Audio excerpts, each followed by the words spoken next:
एक पुराने मंदिर की आहट से शुरू होती है कहानी, जहां एक धीमी आवाज सुनाई देती है। घंटी बजती है।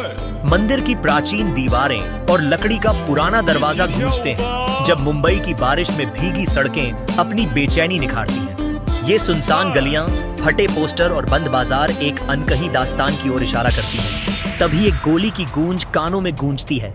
शहर की हलचल में खौफ का साया। आलीशान कोठे की लाल रोशनी में भारी गाड़ियों का आना जाना और राजन नाइक का प्रकट होना एक खौफनाक असीमित शक्ति की पहचान बनाता है। सफेद सूट और सुनहरी कड़ा उसकी भव्यता को बढ़ाते हैं। उसका आत्मविश्वास भरा बयान कि यह शहर अब मेरा है, रोंगटे खड़े कर देता है। राजन का यह जज्बा कि दुनिया उसे खलनायक कहती है, फिर भी उसके लिए यह सब बस एक खेल है, समाज के उस अंधेरे पहलू को उजागर करता है। कहानी के केंद्र में अर्जुन है, जो अपनी पहचान को खोजने निकला है। एक गुंडे को हवा में उठाते हुए अर्जुन अपने भीतर की शक्ति को प्रकट करता है। पीछे से आता हुआ एक पेट्रोल टैंकर जो धमाके से फटता है। आग की लपटों में उसकी परछाई एक नई पहचान बनाती है। वह बचपन में देखे खून का बदला लेने के लिए संकल्पित होता है। अर्जुन की जिद हिंसा और अन्याय के खिलाफ खड़े होने की चरम सीमा तक ले जाती है। इस यात्रा में मीरा दस्तक देती है, जो अपने कैमरे से अर्जुन की कहानी को कैद करने के लिए आती है।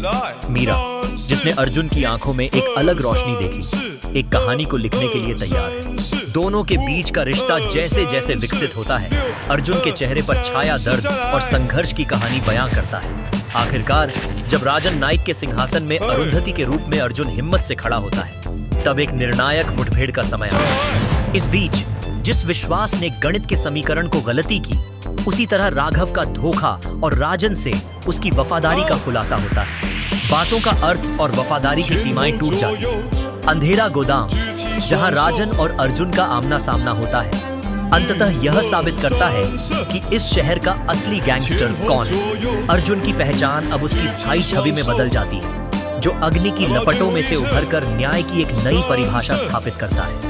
कहानी में हिंसा का अंत नहीं होता, लेकिन एक रास्ते के रूप में अर्जुन की यात्रा उसके एनकाउंटर और